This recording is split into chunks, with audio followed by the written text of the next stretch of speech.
So it's all to play for still. I think so. Do you want to bet against us?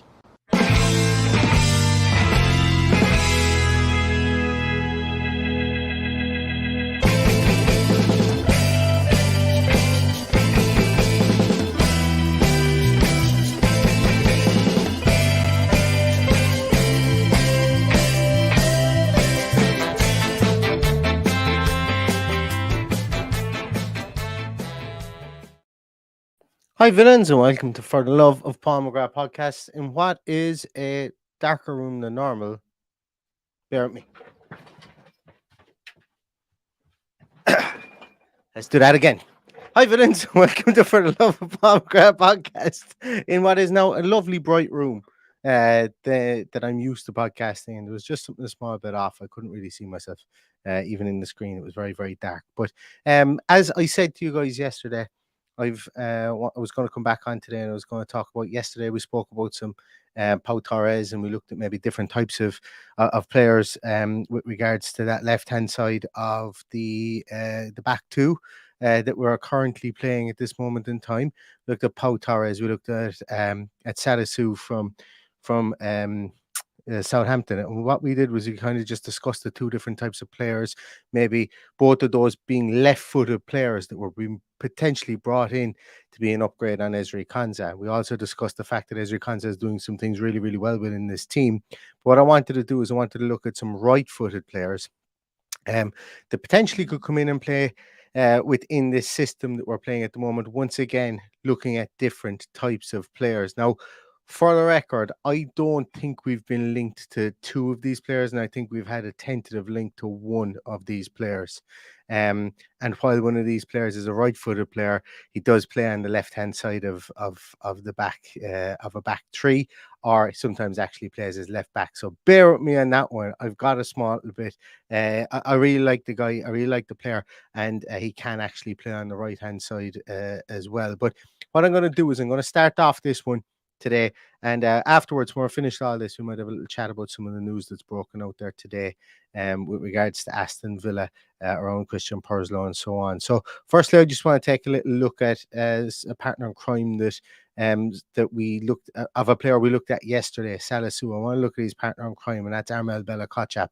Let's take a little look at him first, because Aston Villa haven't been linked to him as far as I'm aware, but the type of player that he is, I think really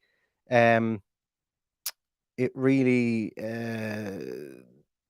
kind of strikes a chord with what Aston Villa or what Ezri Konsa is doing at the moment, and what Bella-Kotchap is doing at such a young age. I thought was quite impressive for Southampton. Yes, and bear with me, like why am I talking about two centre halves for teams that have gone for a team that has gone down? Because I think individually both of them do things really well, but both of them were very similar within this team. And Bella-Kotchap is playing on the right hand side, and he's a right-footed player, and that's why I've shown him today. So Bella-Kotchap, just take a little look at him here. I mentioned that he grades out pretty similar to in a lot of ways to Ezri Konsa. Don't let the spider graph on the right hand side there fool you. When we look at somebody like Bella-Kotchap, the reason that I'm talking about this is about him is Ezri Konsa is seen very much within this back two as the stopper type. Obviously, the ball playing has been left to Tyrone Mings. So when we're looking at a dedicated stopper type defender, I don't think that you're going to be able to find for 20 million. I don't think you're going to be able to find many better than Bella-Kotchap. He's just a sole defend, and he does things at a really decent clip. You know, when he is defending the ball. But then again, you know, you have to play him. You know, he's not going to be somebody who's going to be able to press the ball forward in the new Unai Emery system. Maybe Unai Emery wants to change this up. That's where we got in the discussion last night. Pau Torres changes this up. One of the guys we're going to look at here in a moment would change this up also. Maybe two of the guys, well, definitely one of the guys who would change this up, be a more progressive type passing centre half as well. But Bella-Kotchap, if Unai Emery wants to come in here and he wants to chat about, or if he wants to look at somebody that's similar and potentially over time could become a big upgrade on Ezri Konsa, somebody like Bella-Kotchap would be somebody they could go for. And you just have to look at his defensive stats. And I'm going to go with my caveat before I look at this. Players who play in teams at the bottom of leagues always have better defensive statistics. by numbers.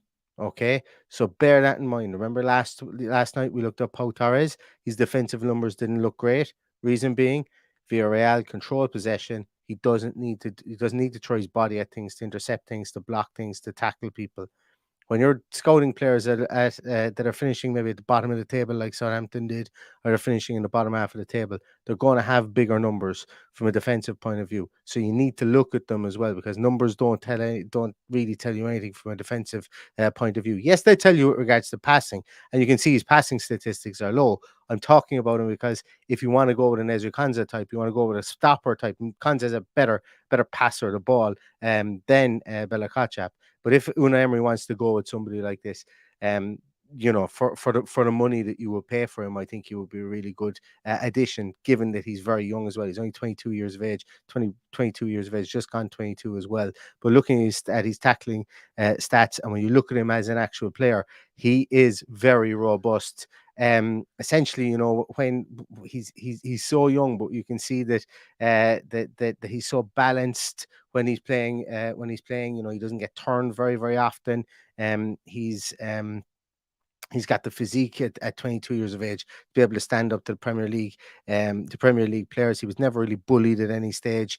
Got called up, if I'm not mistaken, to the German team? The German team for the World Cup. Bella-Kotchap got called up to. He got called up to some team for the World Cup. I'm having an absolute blank. But he's very, very he's very physically gifted. Good pace.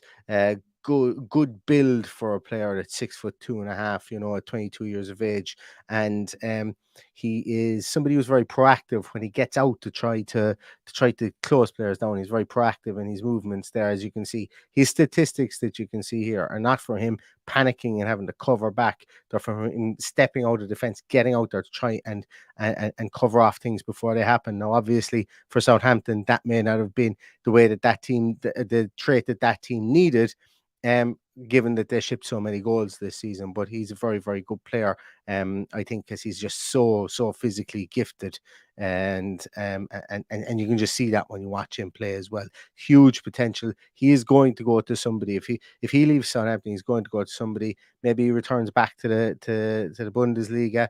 Came from Bochum, I think it was.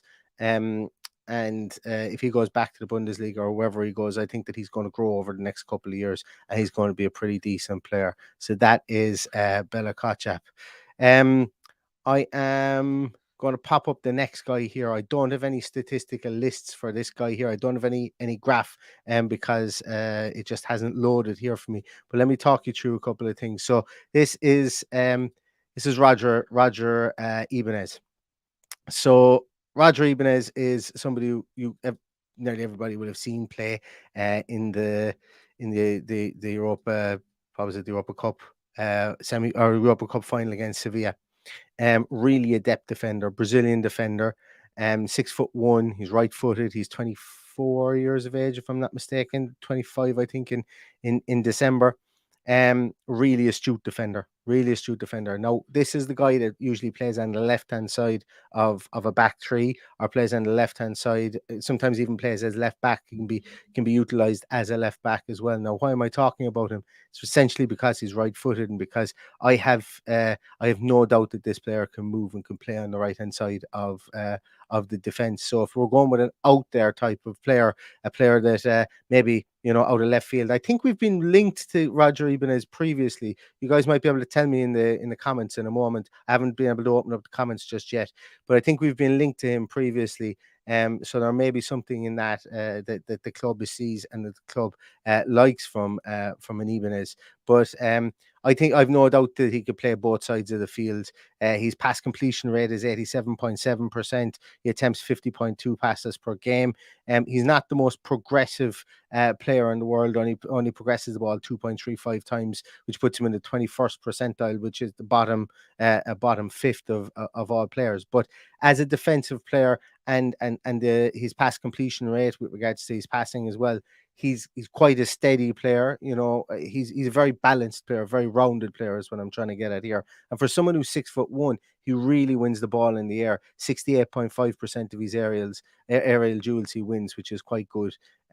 Which is quite good indeed for a player like him. Ball recoveries as well come in at 6.38. Now, I know, as I say, he plays predominantly on left hand side. What makes me think he can play on the right hand side?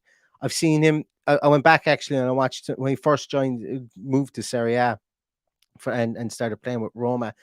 He was initially deployed on the right hand side, and sometimes he was deployed in defensive midfield as well, which was just very sparingly. And as I say, I watched one of those games. I went back through Football Ref, and I was able to see, and I went back through who scored. I was able to try and determine where he played on the right hand side, which games. Went back and I watched one, and he doesn't look out of place playing on the right hand side. And while I know it's only one game, he is right footed, so getting out to that side of the field is quite wouldn't be. It's not like he's going to be learning how to wipe his arse with the other hand, if that makes sense. He's going to be able to do it for the fact that he is right footed. And sorry for swearing with regards to Roger Ibanez, but someone out of left field wanted to throw him in there because he's a real rounded player. Apologies, I don't have a stat sheet in him, but the real guy that I want to chat about here, and the guy that I think would be a really good signing, once again, another person who's played for Southampton. Southampton have a pretty good scouting network, as we all know. They've scouted some really good players, and even some players that they had this season,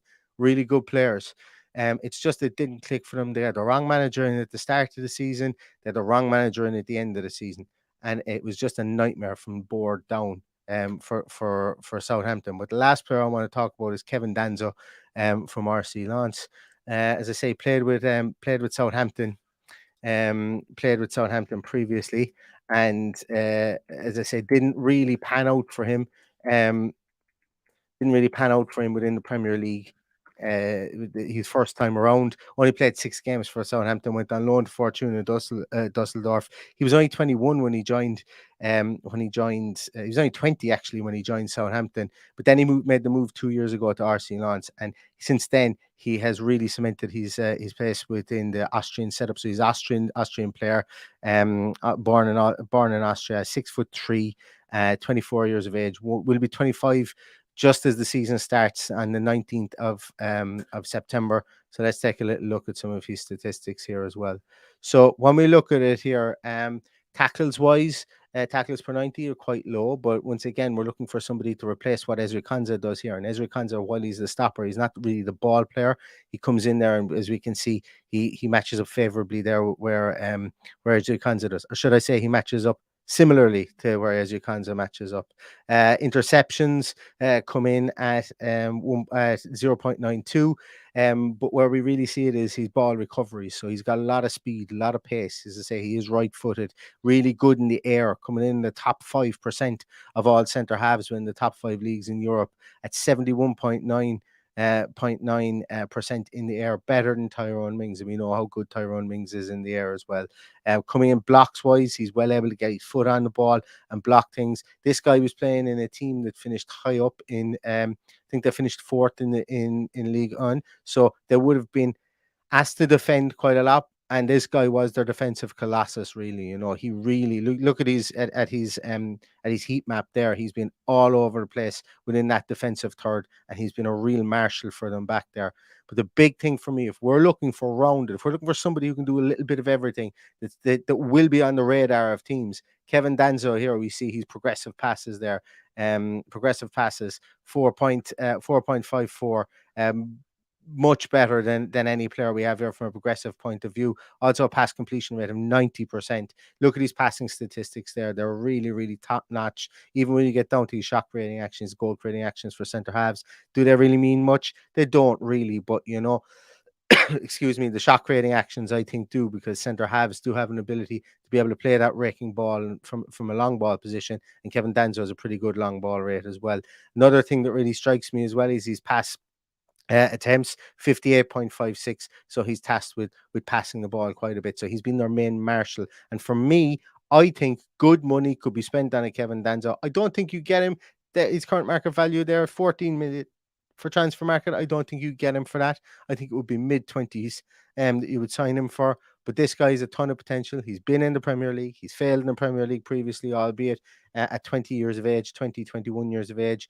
He's really matured since he's been in the Premier League, and I think that he will be absolutely gunning to have a bite of the cherry again, because this guy can really play ball. And for Lance, he's been an absolute colossus for them this season. So that's just a little bit of a scouting kind of series I did on right-footed centre halves. That would right-footed centre backs, should I say, that Aston Villa could take a look at. I don't think we've been linked to any of them. Will we sign any of them? Unlikely, but it's just an interesting piece. I like looking at players, and I like looking at seeing what they could bring. And I hope you guys have found out something or one or two things about these guys as well today. Let me take a look at some of your comments, because my God, are there a lot of comments in there. And thank you so much to absolutely everybody for commenting and always joining along and coming to see what we're chatting about. I see a couple of people looking for me to talk a small little bit about Christian Purslow. I will do that in a moment. We have Paddy hopefully coming in tomorrow as well. We'll be doing so I'm going to try and basically podcast as daily as I possibly can from here on out. So Paddy is going to be joining us tomorrow, and I'm going to get more of his opinion, I suppose, on the Christian Purslow. I've got a couple of thoughts on it, and I'll give them to you there in a moment. Also, as we know, Monchi looks like he's going to be on the way. I have a piece dropping on Monchi tomorrow morning. You guys will be able to see. So subscribe, like the channel, whatever else. I have a small piece on Monchi, and I'm also going to be playing a piece that, like I spoke to Graham Hunter previously on Monchi specifically, and he's how he worked with Unai Emery, and I'm going to be playing that within this within this podcast as well. So tune in for that, as I say. And I'm really enthused about Monchi coming in. I just think he's got the class. He's built teams that have won, and a lot of people point to his Roma year and a half, but things weren't set up the way that he needed them to be set up in Roma, and he got out of Dodge and got back to Sevilla and won 2 titles since he went back. So you can't fault the man. The man's good, and I'd be delighted if he comes into Aston Villa, because it's better to have people like that can work with Unai Emery. Where else are we talking about here? David Rubin says, I've just seen the 2 Premier League teams have asked about Paulo Dybala as a 10 million buyout. Are we one? I don't know, but I think it would be exciting if we were. He's a real maverick, and if he was fit, 100% fit, I think Roma would have won that game against Sevilla. He was still pretty lightning around the field. I thought he was pretty good until he had to come off at 60 minutes, but he was really the talisman this year. And look, Dybala is a fantastic player, and definite player. That if he was, I know his wife name checked us in some interview with about Emi Martinez, so you never know. Maybe it might be us. I highly doubt it, but Paulo Dybala, it looks like he is on the move from Roma as well. Where else are we?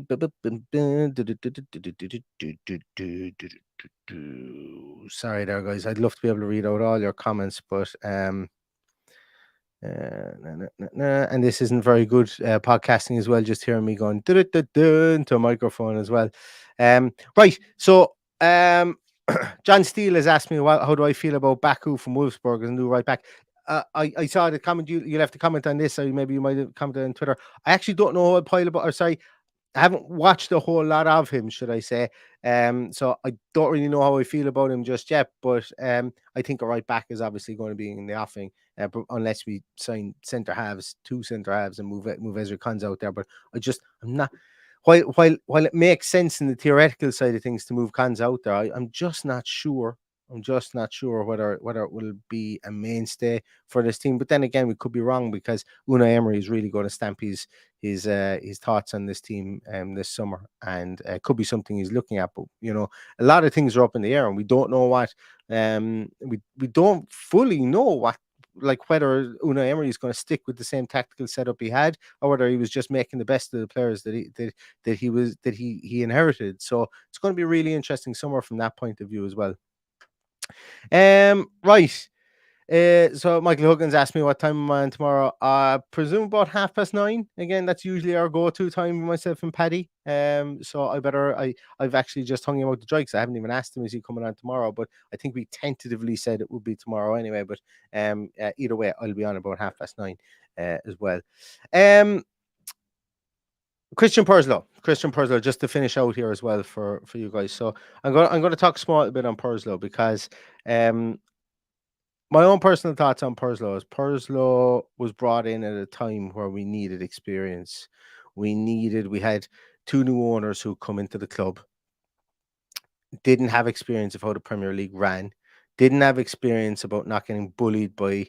We got promoted to the Premier League, with him, and Purslow was used to going into those meetings and not getting, standing up for the club and standing up for himself. I think in those meetings with Premier League at that level, um, I think that that's one thing that's overlooked with Christian Purslow. A lot of people will see the media face of him, the face that, like, the fact that he was always the first person out to the camera for a period of time, and I think that obviously, we've seen a couple of ex players that have commented on that recently. We've seen Stan Collymore tweet about it recently. We've seen um, Gabriel Bonahor tweet about it today as well when the news broke that Christian Purslow has left. I think what we got with Christian Purslow is what we probably needed at the time or what we wanted to get us to where we did. I'm not this big person who's going to sit here and say the writing was on the wall for him when Stephen Gerrard was hired. Stephen Gerrard was a bad appointment. So two things can be right here. Two things can be true. And I think both things probably are true with regards to this. And I don't think, if you're of the opinion that Christian Purslow was sacked solely because he hired Stephen Gerrard, you could be right. But I also think that what's true as well is that Christian Purslow was hired very much for an economic point of view. And he then became somebody who started to make footballing decisions during COVID. I have my conspiracy theory is that Christian Purslow may not have stuck around at Aston Villa by his own volition, only for COVID happening and the financial side of things that needed to be tidied up from a Christian Purslow point, or from a keeping, not keeping the club afloat, but making sure that the club was on a good footing during COVID. I don't think Christian Purslow looked at this and went, "This is a 5-year gig for me." I think he would have been out maybe after 2 or 3 years, probably by his own volition. I think maybe the owners may have looked to parachute somebody in as well. I don't know. I do think that COVID was an opportunity for him to stay around from a financial point of view, and I do think that that's true. I do think he made a hames of signing Steven Gerrard. That's true too. And I do think I still to this day will not understand why he spoke with Bet Rigby about um about anything that he spoke about. Anything. I have no idea who signed off or if anybody signed off on Bet Rigby interview. Not because he said anything particularly controversial or untoward. He spoke his mind, but I have no idea why you do that. I have no idea why a football CEO needs to do that, or why a football club would sign off on it. And I'm not saying that's why he was sacked either. That's just my own personal thoughts. When I saw that come out, I went, "What's happening here? Why are we doing this? Why is our CEO commenting on other clubs? Why is our CEO commenting on things like?" I just I just felt it was unneeded. It was unneeded. You can do that in a different way. I just don't know why he had to sit down and talk to Sky News of all things. Um, it felt out of place. It felt forced. That's the word I'm looking for. So, from a Christian Purslow point of view, I think when you look back at his career, you look back at his Liverpool career as well. He had a shelf life. There came a time where he could go no further with Liverpool, and he didn't go any further with Liverpool. And I think with Aston Villa, that time had come for him as well. I think that he stood down. I think he was offered, and I think I read it as well. My initial thought was, and I think I said this when Chris Heck was hired. Myself and Paddy were talking about it. My initial thought was he would be offered a different position. He would be stood down from the overall CEO of the company and asked to run the infrastructural side of things, while Chris Heck would come in and run the financial side of things. And I read somewhere today. I've been very today. Today's been a whirlwind day, and I'm certain I read somewhere that he was offered another role within the club, and he turned it down, and instead he resigned. And I think that's probably fair. I think the club were fair to offer him another role when we've brought in somebody who's elevated a football club in New York Red Bulls. I think it was, and within the NBA, he's elevated a basketball franchise as well, and he is a known global money man. Christian Purslow is a Premier League man. He's known in European football, tentative. Well, he would be known in European football, but he's really in there for a Premier League point of view. As I mentioned, going to the board meetings, not being bullied, speaking up for what he believes in those meetings and stuff like that. But if Aston Villa Aston Villa were to offer him a different role, and I firmly believe that they did, while as I say, I've not seen any confirmation of it, and that somebody else was coming in, I could see why he would turn around and go, "No, listen, let's just part ways. I'm not going to offer it." But then again, the offer could be either you accept this, or there is no role for you. Your CEO role is no longer there anymore. It's now being taken, but you can have this role as infrastructure to look after the infrastructure with the new development of the stand, the development of all the infrastructural projects that Aston Villa have going on. Potentially, that could have been something that happened. But I think overall, the gospel according to me, with regards to what my thoughts are, and if and unconfirmed, and I suppose if you want to call it, my conspiracy theory is that I think 2 years ago he probably had an idea of going himself, and the club probably would have an idea of maybe parachuting someone in. But I think maybe the COVID situation and the fact that he could run the ship in a certain way within Premier League parameters, and also fight the corner with regards to what was happening, because it was such an uncertain time within the Premier League and the Super League and all this kind of thing. I think the club and Christian Purslow decided he was going to stay on for another bit to kind of maybe navigate those uncertain waters. And now that we as a club are out of it, getting into Europe and have an opportunity to put down the outboard motor and fly ahead of some of our rivals, I think now is the time for fresh face and a fresh captain, to come in here and to drive the ship on further, specifically from a global branding point of view and a money making point of view, like Chris Heck has done before. So I'm going to look at some of your comments there, because I've gone on a bit of a diatribe there after that, but I just want to see what you guys feel as well there with regards to Purslow. Did I even talk about Purslow? T8 says it's a shame. I love the Christian Purslow song. The Christian Purslow went to Spain in a Lamborghini song. It's not my favorite song. It is not my favorite song, but I'm sure we'll come up with another song. I'm sure we'll come up with another song for Unai Emery. For sure. Richard asks, do you think he'll stay with V Sports? Do I think Christian Purslow? No, I don't. I think Christian Purslow will probably enjoy retirement now. I think he will enjoy retirement, and that's cool too. I think that, as I say, it filters in with my own thoughts that I don't think he ever saw this as a 5-year project. I think the year that we sold Jack Grealish, he was probably going to go then, but because of the uncertainty around a lot of things, around the playing squad, around the Premier League, and around the pandemic kind of landscape of the Premier League at that stage, I think having somebody who had knowledge of running a Premier League team was probably beneficial for everybody in that situation. Yeah, and where's it gone to? Ad says, I bet his new role at Villa was to oversee the development of Villa Park and the surrounding areas. I think so too. I would wager money, if he was offered a role, that was it. And to be honest with you, it is a fair stand down from what he's doing. So essentially it is a demotion for him. And hey, if somebody was to come to me and offer me a demotion in my job, and I was in my 60s and probably didn't need it, and could retire with a golden handshake, I'd probably take the golden handshake too. I don't know. I think he has a stake within the club as well, if I remember rightly. I don't know whether that's been bought out. I don't know whether it's part of contractual negotiations that he's have to sell that back to the owners or whatever. But I'm sure he'll be well financially compensated for whatever happened. Where else are we? Yeah, I don't think I see anything else there.